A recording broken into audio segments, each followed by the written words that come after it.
Tena tumerejea. Kwa jina naitwa Abdallah Mwinyi Rashid, ni mratibu wa Vijana Foundation.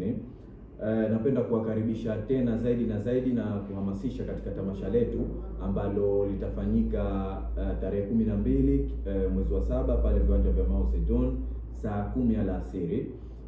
Kama tulivyoongea mara ya mwisho, tutakuwa na wachezaji mbalimbali maarufu ambao watakuwepo, ikiwemo Feitoto, atakuwepo Abdallah Sebo, atakuwepo Mudathir Yahya, lakini tumewaleta hao kwa lengo la kuhamasisha uwepo wa watu, lakini pia kuangalia burudani, lakini pia kuwapa nguvu wale vijana ambao tunaenda kuwapika na kuja kuvuna vipaji.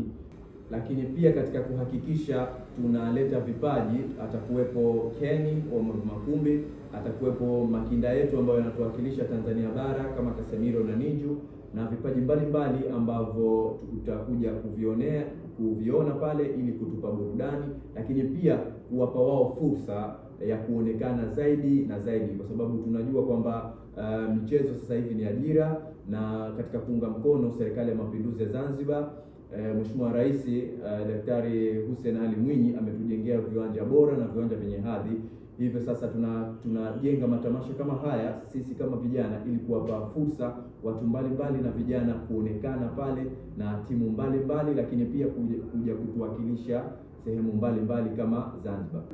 Shime ya wapenda michezo, shime ya wadau wa mpira, shime ya wapenda maendeleo katika mpira hususan wa Zanzibar, tunaalikwa. Tiketi zitapatikana kwa kiingilio kitakuwa ni 3,000 tu. Soon tutatoa maelekezo wapi tiketi hizi zinapatikana katika vituo vyetu mbalimbali hapa Unguja mjini. Shukrani.